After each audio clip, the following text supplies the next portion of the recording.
Good evening, শুভ সন্ধ্যা। তো আজকে মানে এখান থেকে আমার ভিডিওটা স্টার্ট করলাম। তো দেখো আমি একদম পুরো সেজেগুজে রেডি হয়ে গেছি। তো কোথাও যাব না। তো এখন কিছু করব শর্ট ভিডিও। তো আমি ঘরেই ভিডিও করি, তার জন্য কিন্তু আমি সন্ধ্যাবেলাটাই বেশিরভাগ ভিডিওগুলো করি। তো দেখো সেজেগুজে একদম রেডি হয়ে কত না ঢং দেখাচ্ছি ওর বাবা। হুম। এইবার দেখো, তারপর আমার কিছু ভিডিও করা হয়ে গেল। ভিডিও করার পর তারপরে কিন্তু বড় চলে এসছে। তো আসার পরে আমি কিন্তু ডিম, লঙ্কা, পেঁয়াজ এটা ভেজে নিয়েছি, নিয়ে গামলায় করে নিয়ে এসেছি ঘরে। আর মুড়ি মাখবো, তো চানাচুর দিয়ে দেবো।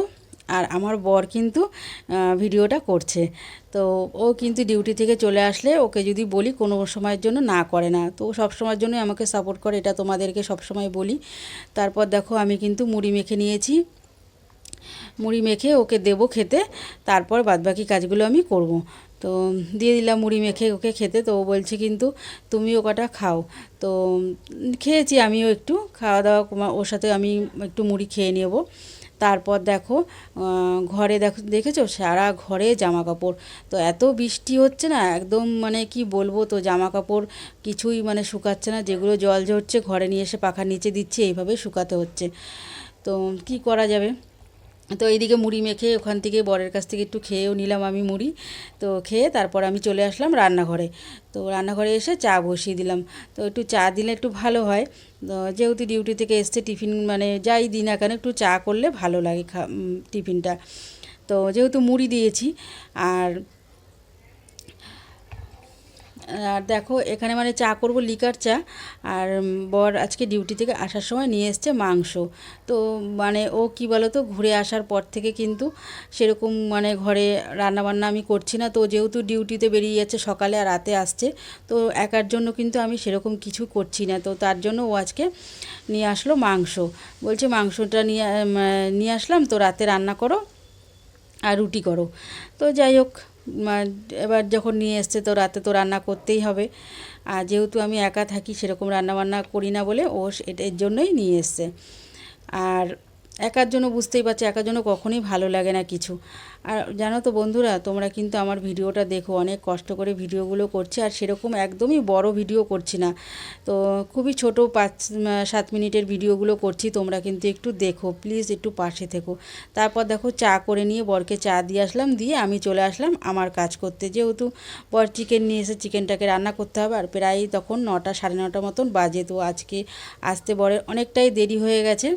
তো কড়াই বসিয়ে দিয়েছি। আর দেখো কড়াইটাকে বলছি মানে কি বলছি তোমাদেরকেও, তো এটাতে আমি ডিমটা যেহেতু ভেজেছি, তো ভাবলাম আবার আরেকটা কড়াই মানে বাড়াবো, তো এটাতেই একবারে মাংসটা রান্না করে নিই। আর এটা কি বলো তো, অনেকবার ভাবি যে বাদ দিয়ে দেবো, কিন্তু হয় না। তো কিছু ভাজা টাজা করলে পরে না এটাতে করতে ভালো হয়। তো তার জন্য আর এই কড়াইটা কিন্তু বাদ দিই না, তো এটাতেই মাঝে মধ্যে একটু ভাজা পোড়া করে নিই। তো যেহেতু ভাজার কড়াই ছিল, তো ওটার মধ্যে একবারে চিকেনটা রান্না করে নেবো। আর এদিকে দেখো বরকে বললাম একটু তেল তুমি ঢেলে দাও, আমি রান্না বসাবো। তো বর এদিকে দেখতেই পারলে যে তেলের প্যাকেট কেটে তেলটা ঢেলে দিল। আর তেলটা বেশিরভাগ ওই ঢেলে দেয়, আমি একদমই কিন্তু ঢালতে পারি না। ঢালতে গেলে একটু একটু পড়ে যায়। তার জন্য আমি কিন্তু একদমই মানে তেল ঢালার এই কাজটা আমি একদমই করি না, ওকে দিয়েই সবসময় এটা করাই। তো তেল কেটে দিল। আর এদিকে দেখো আমি চিকেনটা বসিয়ে দিচ্ছি। তো মশলা এদিকে মানে শিলে বেটে নিলাম একটু আদা আর কাঁচা লঙ্কা আর রসুন, আর একটু দিয়ে দেবো ওই কাশ্মীরি লঙ্কার গুঁড়ো। তো আমি কালারের জন্য একটু কাশ্মীরি লঙ্কার গুঁড়োটাই বেশিরভাগ ইউজ করি, আর কাঁচা লঙ্কাটাই খাই। তো তারপর দেখো এখানে ঢাকা দিয়ে মাংসটাকে কষিয়ে নেব আস্তে আস্তে করে, যেহেতু জল দেবো না, মানে একদম শুকনো শুকনো কষা এরকম করবো রুটি দিয়ে। তো এই পাশে এদিকে মাংসটা কষানো হচ্ছে, আর এদিকে দেখো আমি রুটি ভেজে নিচ্ছি। মানে যাই হোক, অনেকটা দেরি হয়ে গেছে, আর ভাবছি যে তাড়াতাড়ি করে রান্নাটা কমপ্লিট করে নিতে পারলেই আমারই ভালো হবে। তো অনেক কাজ আছে তারপর আমার। তোমরা তো জানো মানে ভিডিও করা মানে ভিডিও এডিটিং করা করা, তারপর লাইভ করি, তো তার জন্য খুবই তাড়াতাড়ি করছি।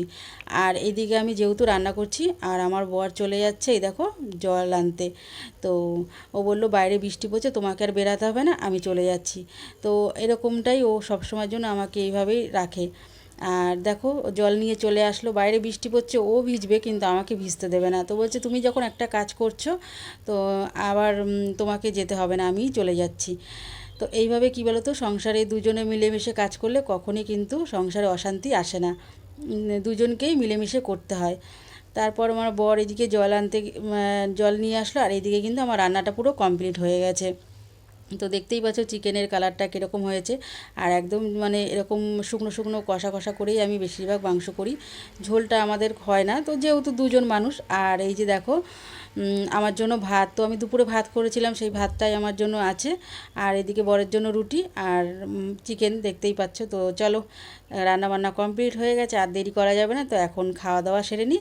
তো চলো রান্না ঘরে যাচ্ছি, ঘরে গিয়ে এখন দুজনে মিলে খাওয়া দাওয়া করে নিই। তো খাওয়া দাওয়া কমপ্লিট করে চলে আসলাম তোমাদের সামনে। তো এখন বাজে 11টা 5। তো দেখো খাওয়া দাওয়া কমপ্লিট করে আমার বর দেখো ঘুম নেই চোখে, যে সারাদিন ডিউটি করি ভোরবেলা উঠে, তো একদমই ঘুম নেই, হয় ফোন না হলে টিভি। টিভিটা যেহেতু বন্ধ, তার জন্য দেখো ফোন দেখেই যাচ্ছে। তো চলো আজকের মতো ভিডিও এখানে শেষ করছি। ভালো লাগে